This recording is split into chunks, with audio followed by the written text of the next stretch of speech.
उक्त बोलेरो गाडी घाँस काट्ने मेसिन लोड गरिरहेको अवस्थामा भासिएको थियो र त्यसपछि अचानक जमिन मुनि पुरिएको थियो।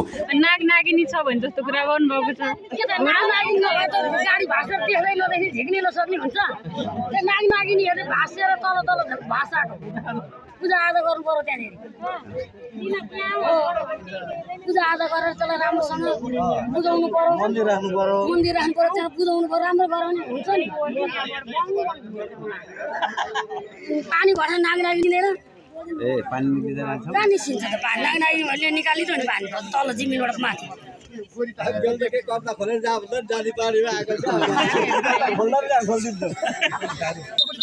यो ठाउँमा बसेको। उहाँहरूले पनि मोबाइल लानु भएको छैन, बेल्ट सुतो खोलेर जानु भएको छ। तर एउटा हलगोरु र गाडी देख्यो भने त महिला मान्छे डुबेको भन्ने मैले सुन्नमा आएको हो। यो अहिले चाहिँ सुन्नमा आएको हो, त्यो पनि वास्तविक मैले भन्न सक्दिनँ।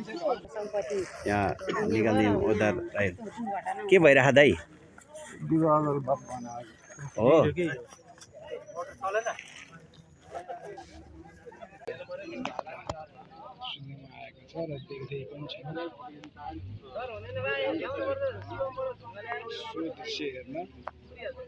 अगाडि जानु काम गरेको छ।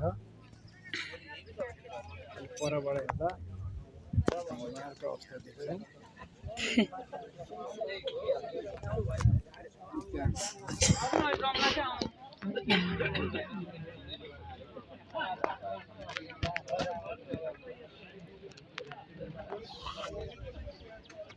तपाईँले न पहिला यो के अरे भिडियोलाई सोसल मिडियामा सेयर गरेर भाइरल गर्ने तपाईँले हुनुहुन्छ होइन?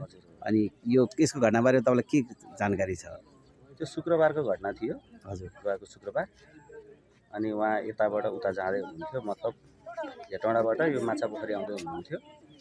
आउँदाखेरि मैले बाटोमा उहाँलाई यहीँ नजिकै देखाएँ हो, त्यो गाडी नजिकै मैले देखाएँ हो। दुईजना आउनु भएको थियो, पछाडि पनि बस्नु भएको थियो, अगाडि एकजना चलाउने हुनुहुन्थ्यो। अनि यहाँ आइपुगेपछि गाडी झरिसकेछ।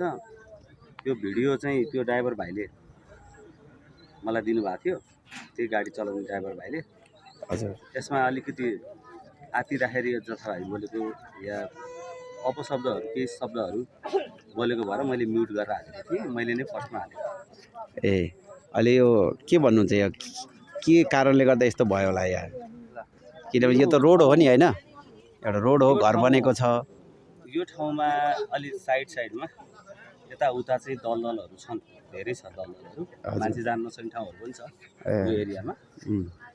अनि यो 72 सालमा भुइँचालो जाँदाखेरि मैले पहिला पनि भिडियोमा भनिसकेको छु, अरूलाई पनि अन्तर्वार्ता दिँदाखेरि भनेको छु। यो ठाउँमा चाहिँ बालुवा प्रशस्त मात्रामा सेतो टाइपको कमेरो माटो जस्तो सेतो टाइपको बालुवा निस्किएको थियो। म यहीँ जन्मेको हुर्केको भएर मैले देखेको छु, त्यो चाहिँ म भन्न सक्छु। त्यहाँ भुइँचालोले पनि केही असर गरेको हुनसक्छ र साथमा साइडमा बोरिङ थियो, बोरिङले पनि असर गरेको हुनसक्छ। अनि यहाँ त कस्तो छ भने देवी नागको प्रकोपले यो रे देवी देवता रे भन्ने कुराहरू पनि चलिरहेछ, त्यही भएर सोधेँ मैले तपाईँलाई चाहिँ यो कुरामा के? यो विषयमा चाहिँ मलाई त्यति जानकारी छैन है। ठ्याक्क कुरो पत्ता लाग्ला यहाँ अब भूगर्भविदहरू आइसक्नु भएको छ। हजुर, उहाँहरूले अनुसन्धान गर्दै हुनुहुन्छ। यसको अनुसन्धानको पाटोको विषय बनेको छ, सरकारले पठाएको रहेछ। सरकारलाई चाहिँ धन्यवाद।